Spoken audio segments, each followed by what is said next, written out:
Broadcasting live from WOUB TV in Athens, this is Newswatch.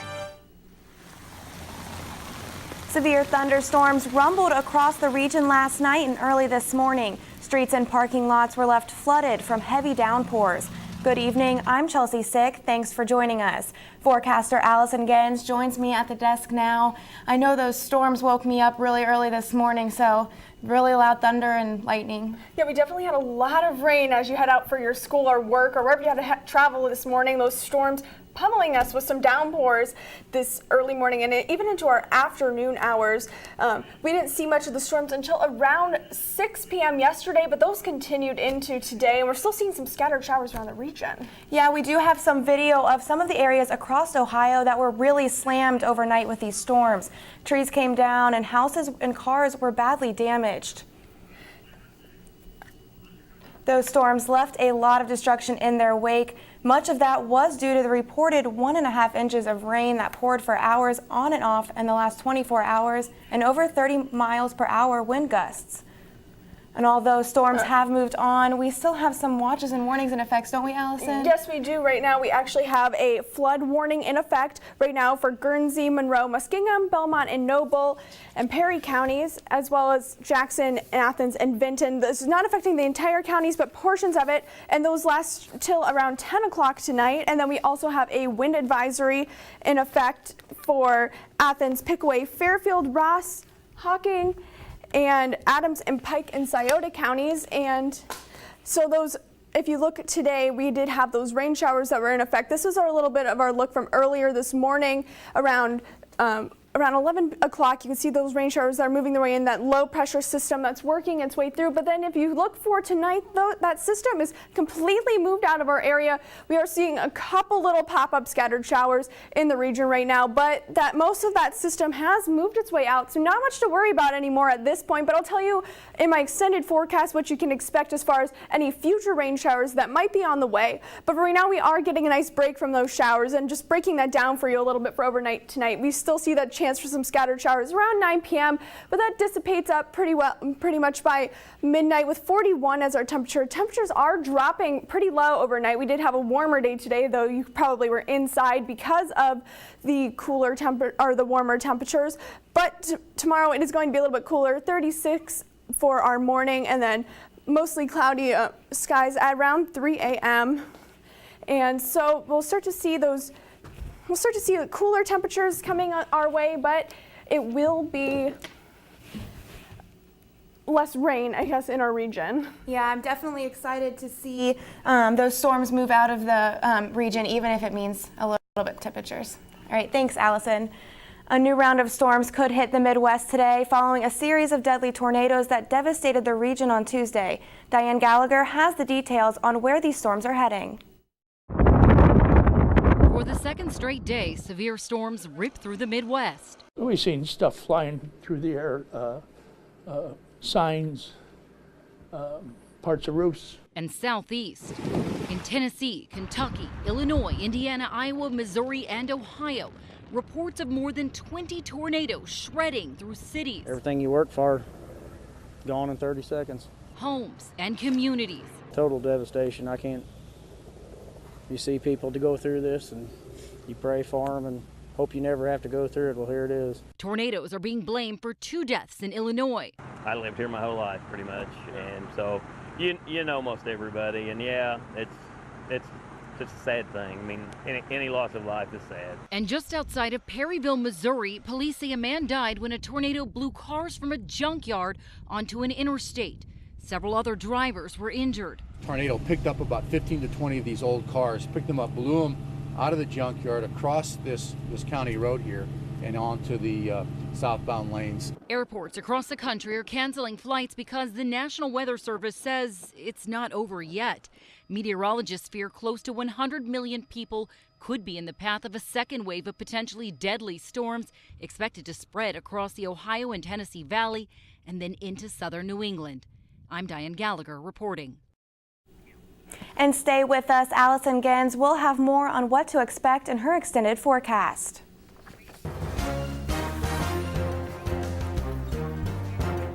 A new legislative proposal in Ohio would keep one political party from being favored over another. The proposal calls for Ohio's congressional district to be drawn with bipartisan input. Republican State Senator Frank LaRose hopes this will make the congressional redistricting process more balanced and transparent. Congressional maps are currently approved by state legislature once per decade. Governor John Kasich has expressed support. Ohio Supreme Court is deciding if it's okay for schools to search a student's backpack. This comes after a Columbus City high school found a gun in a student's backpack on a bus in 2013. The state Supreme Court heard arguments this morning over the issue of a second search. Many people believe it violates students' privacy rights. Nelsonville is looking for a new city manager again. Gary Edwards stepped down officially last night.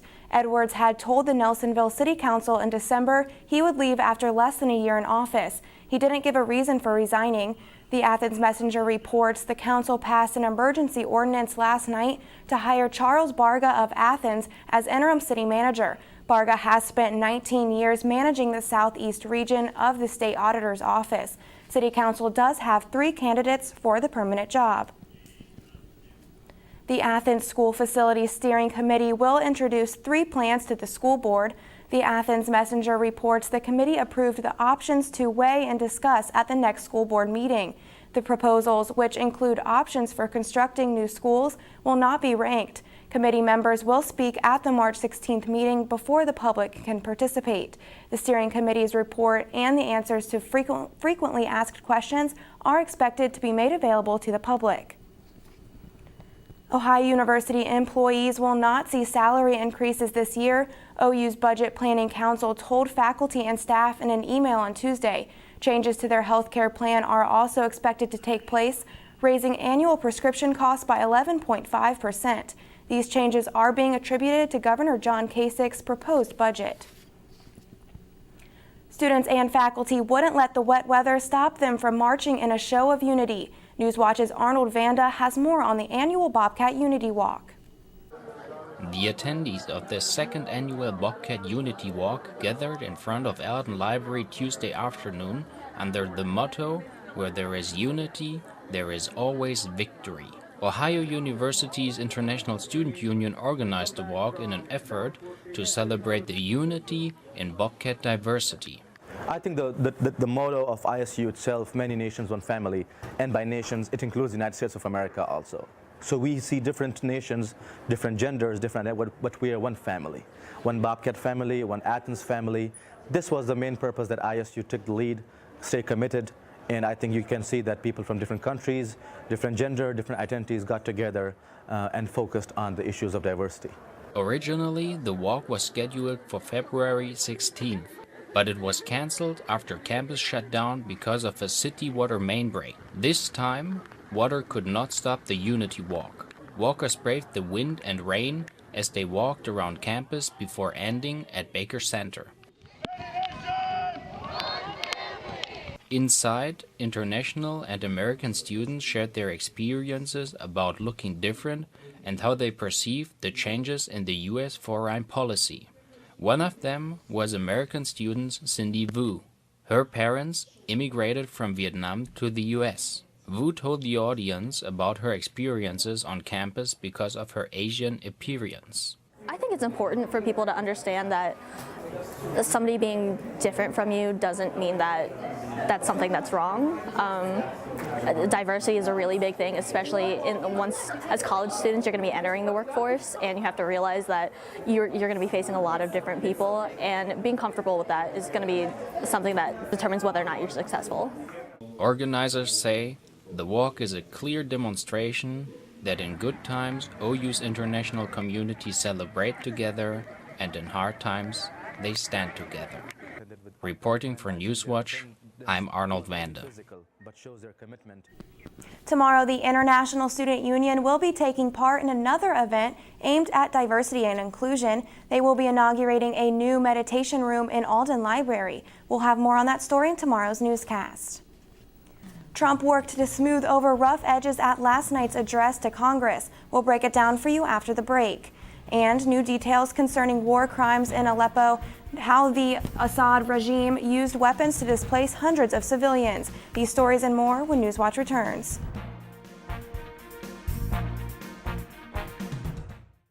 University students really have a huge sense of pride in our campus, in our school, and in our education. People don't come to Ohio just to go to college. They come here to become a Bobcat. It's a really unique atmosphere. Bobcat pride is having that natural camaraderie. Bobcats are just happy to be Bobcats.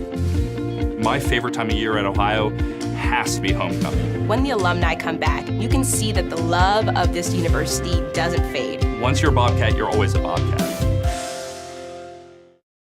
The student body here at Ohio University absolutely is a family. The students support one another. You become this unit, this big, friendly family unit. There's this connectedness. You feel a part of something.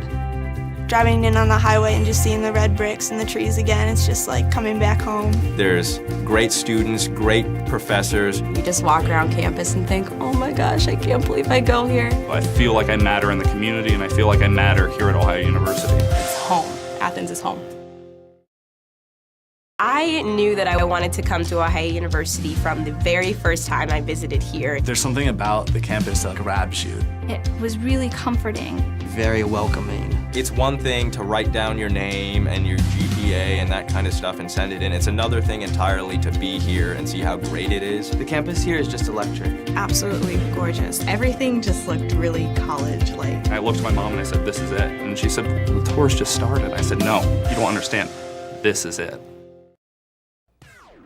What's going on, everybody? I'm Eric III, the host of Hardwood Heroes. You should watch our program Sundays at 11 o'clock p.m.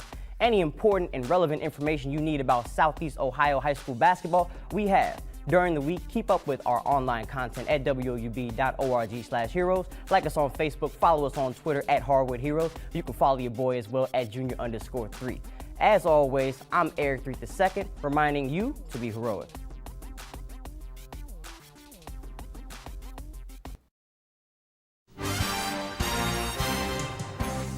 For the first time since taking office, President Trump addressed a joint session of Congress last night, striking a presidential tone and outlining his vision for the country. Kristen Holmes joins us live from Washington, D.C. with a breakdown.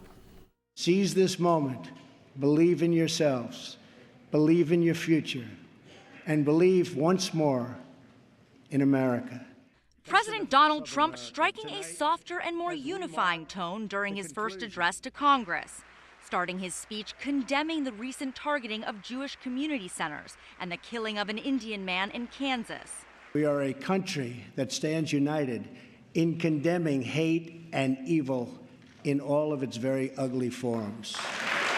And showing support for certain elements of Obamacare, including protections for patients with pre-existing conditions. Trump also backing NATO, which he has criticized in the past.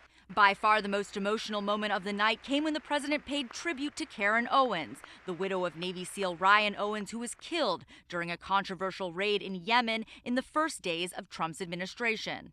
Ryan died as he lived, a warrior and a hero, battling against terrorism and securing our nation.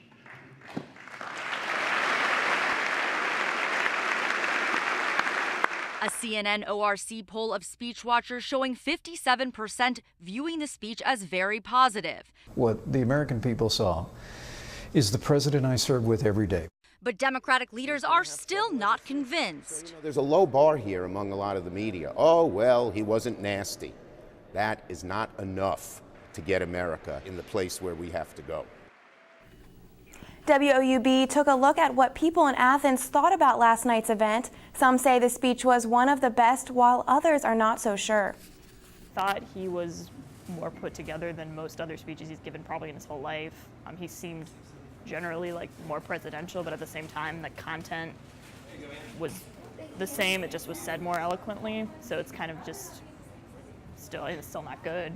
It was definitely like one of his better speeches, but I mean, there was a lot of like religion involved, and he's not keeping separation of state and church and state, but other than that, I thought it was one of his better speeches though. Another man we caught up to said that while he voted for Trump, his speeches don't make sense. Many other residents and students we spoke to said they didn't watch the entire speech.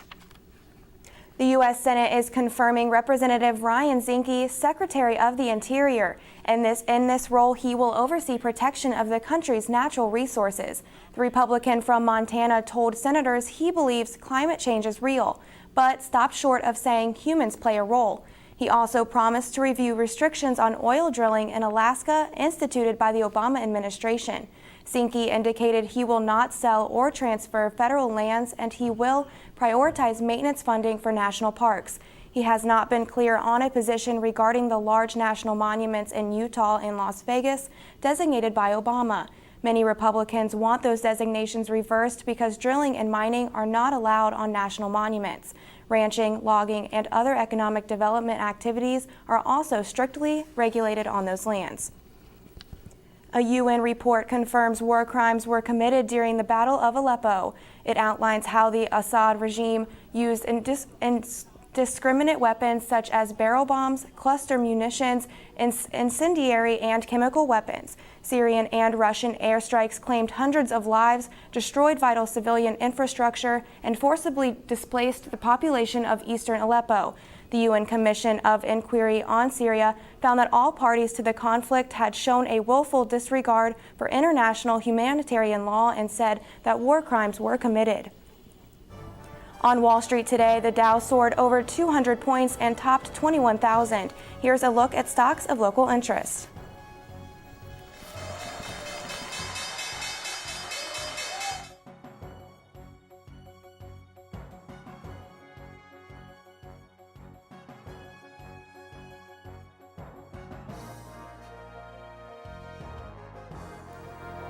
Well, cooler temperatures are replacing the rain showers, and I'll let you know if there's any more rain in sight. That's in my extended forecast next on Newswatch.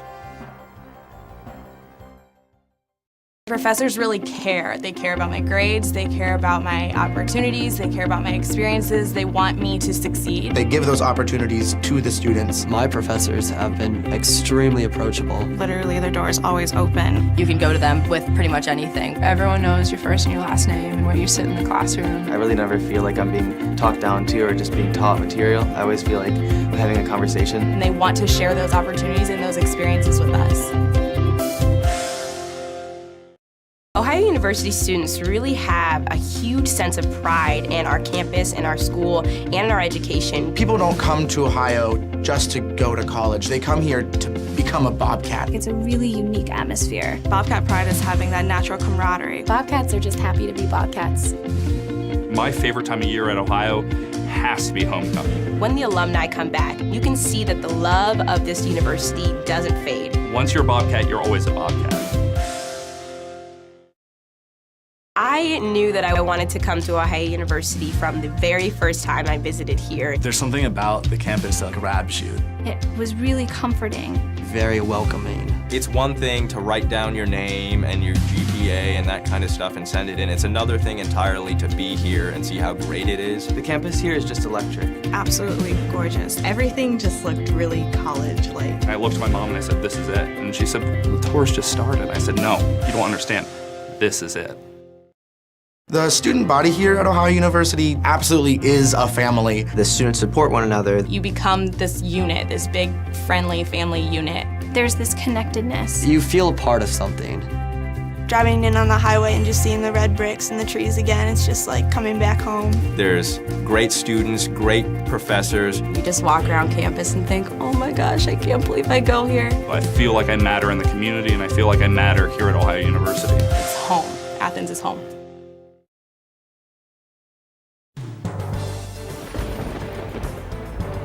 Good evening and welcome back. I'm Allison Gens. Right now in Athens, it's 55 degrees. We do have some scattered showers around the region right now.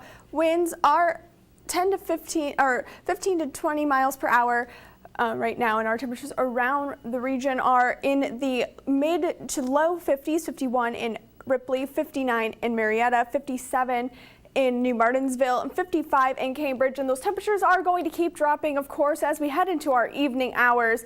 Now we do have those watches and warnings in effect right now. This is for our flood warning. I named off those counties a little bit earlier, and that is because we've had all that rain today that's going to give us that increased chance of flooding. Now those do expire. We do have some that expire around 8:30, but most of them expire around 10 p.m. tonight. So we'll start to see those come up as that rain starts to lessen in our area overnight tonight. Then we also do have some wind advisories. We are still experiencing some of those high wind gusts that are in effect.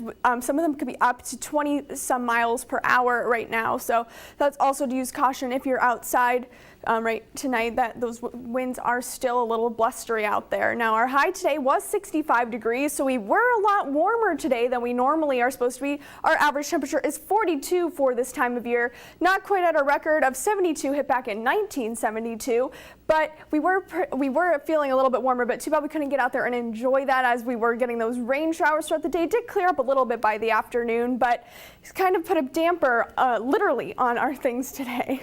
Now our precipcast for tonight shows that that low pressure system that brought us all those severe storms has moved out of our area. It's heading off towards the east coast of our country, bringing them some rain showers. But for us, we have nothing to worry about for right now, and that is going to continue into tomorrow. We have dry conditions on the way. We could possibly see some pop-up showers, but not too much to worry about right now. Low pressure system is going to begin working its way in though tomorrow night, and that could give us a chance of some snow showers, especially as we head north in overnight tomorrow. Now our overnight lows though, we have temperatures dropping into the 30s, below freezing for the most part. We have 32 in Ripley, 33 in Marietta, 31 in New Lexington, 31 as well in Chillicothe, with mostly cloudy skies and possibly a slight chance of some more scattered showers overnight tonight. Now tomorrow, temperatures not warming up very much. 48 degrees for Ripley, 45 in here in Athens, 43 in New Lexington as well as Newark, 44 in Columbus, but tomorrow we'll see mostly cloudy skies, not that chance of rain that we've seen the past 3 days here. So we are getting a little break of that for now. 33 degrees though overnight for our low temperatures with gusty winds and slight chance of showers. Then tomorrow at the bus stop, 33, so our low will be hitting in the morning with mostly cloudy skies. It will be chilly and then continuing to be chilly, but calm conditions tomorrow. And looking at your extended forecast, we are getting a little break from the showers, temperatures dropping for Friday, but then by the weekend clearing up and into the 60s for next week. Now I'll send it over to Nick with sports. Thanks, Allison. How's it going, everyone? Tonight in sports, I'll recap and preview high school playoff basketball. Plus, Ohio women's basketball looks to make it 2 wins in a row tonight against Bowling Green. That and more when Newswatch returns. But stay tuned to WOUB. Here's a look at what's coming up tonight on your public television station.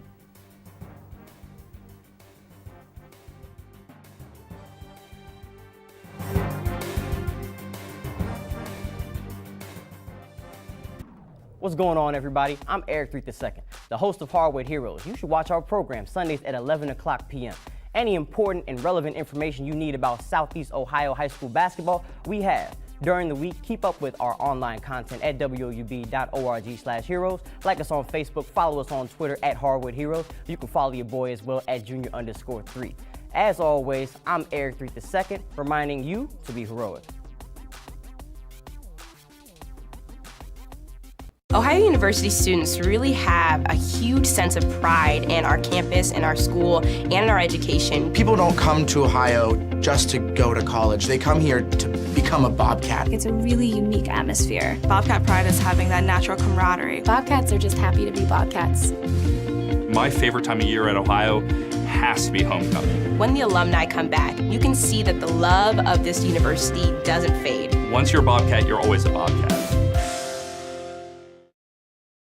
My professors really care. They care about my grades, they care about my opportunities, they care about my experiences, they want me to succeed. They give those opportunities to the students. My professors have been extremely approachable. Literally, their door is always open. You can go to them with pretty much anything. Everyone knows your first and your last name and where you sit in the classroom. I really never feel like I'm being talked down to or just being taught material. I always feel like I'm having a conversation. And they want to share those opportunities and those experiences with us.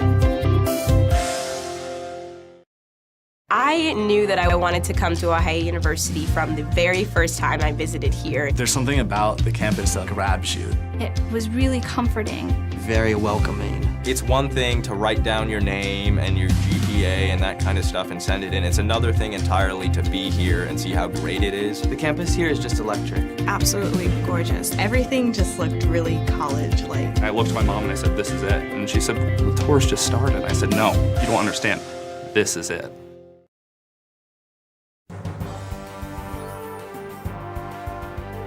Welcome back. I'm Nick Orsini. Last night, the Ohio Bobcats were edged by the Buffalo Bulls 83-79 inside the Convo. The Bulls led by 5 at halftime and increased their lead to 11 points in the second half. The Bobcats cut it to a 2-point lead, but Buffalo put it away after missed opportunities for Ohio. Jerron Simmons was not himself last night, shooting 4 of 15 from the field and 2 of 5 from behind the three-point land. Freshman Jason Carter led the Bobcats with 19 points and 9 rebounds. Despite losing their second game in a row, Ohio still has a chance to clinch one of the top 4 seeds to earn a first-round bye in the Mid-American Conference Tournament. Ohio returns to the hardwood Friday night for senior night against Miami. The women host MAC East foe Bowling Green tonight in their second-to-last game of the regular season. Ohio is currently in the middle of a 3-game home stretch. The Bobcats are coming off a 77-63 victory at home against Miami on February 25th. The last time these two teams faced off, Ohio picked up the win 69-58 at Bowling Green. With the win, Ohio will earn their 20th win of the season, giving them 20 or more wins for only the 6th time in program history and reaching that mark for the 3rd straight year. Tip-off is at the top of the hour. Sticking to the hardwood, but switching to the high school level, the Waterford Wildcats were the only team in our coverage to play yesterday. The Wildcats defeated the Green Bobcats 77-52 to win their section and advance to the Convo. Waterford started the game on a 17-0 run and was up 20-4 after the first quarter. The second quarter was where Waterford put this game out of reach. The Wildcats went into the locker room up 48-18. Jordan Welch led the Wildcats, scoring nearly a triple-double. Welch had 24 points, 8 rebounds, and 9 assists. Waterford gets 6 days to recover before facing off against Fairfield on March 7th. Tonight's matchup between the Trimble Tomcats and the Belpre Golden Eagles has been postponed till tomorrow. Tip-off between the Golden Eagles and the Tomcats is at 6:15 at Meigs High School. Now, there is going to be 4 games tomorrow that the Hardwood Heroes crew will be at. In the first game, inside the Convo, Griffin Lutz and the Bulldogs battle first-place Miami Trace. A doubleheader at Jackson High School starting at 6:15 features the Eastern Lady Eagles versus Notre Dame. The Lady Titans are 23-1 on the season and last lost on December 22nd by just 1 point. Then at 8:15, Waterford faces off against the Southern Webster Lady Jeeps. Now over to the ice. The Columbus Blue Jackets fell to the Montreal Canadiens 1-0 in overtime. Alex Galchenyuk scored with 3 minutes and 53 seconds left in the overtime period while on the power play. Carey Price saved all 23 shots faced and recorded his 3rd shutout of the season. The Habs increased their win streak to 3 games and remain firmly in the 5th place in the Eastern Conference. Columbus remains tied with Pittsburgh for 2nd place in the Eastern Conference with 84 points. The Jackets return to the ice tomorrow night when they host the Western Conference leading Minnesota Wild. I'm Nick Orsini, and that's all I have for you in sports. Back to you, Chelsea. Thanks, Nick. 5 women scientists will be immortalized as the newest LEGO figures. The company unveiled its Women of NASA set this week. It features women who have played vital roles in the U.S. space program. The idea came from fans who proposed concepts for new sets through the LEGO Idea series. Some of the figures are Sally Ride, the first American woman in space, Nancy Grace Roman, and Mae Jemison, the first African American woman in space. It is set to be released late this year or early in 2018. Well, overnight tonight, 33 degrees is our low temperature with gusty winds and a slight chance of showers. Might see some, but then those showers clearing up for tomorrow with 45 degrees as our chilly high temperature for the day with mostly cloudy skies throughout the day. Now your extended forecast here showing that temperatures are dropping for Friday with a slight chance of some snow showers Friday morning, but by the weekend clearing up and then warming up as we head into Sunday and as we head into next week, 60 degrees for our Sunday temperature. Then we start to see another chance of rain move its way in on Monday with 62 degrees as our temperature, but that's clearing up as we head into midweek. Chelsea? Thanks, Allison, and that does it for our broadcast this evening. Thanks for watching. I'm Chelsea Sick. Stay tuned for the PBS News Hour coming up next, and remember, you can find the latest news anytime at WOUB.org. Have a great night.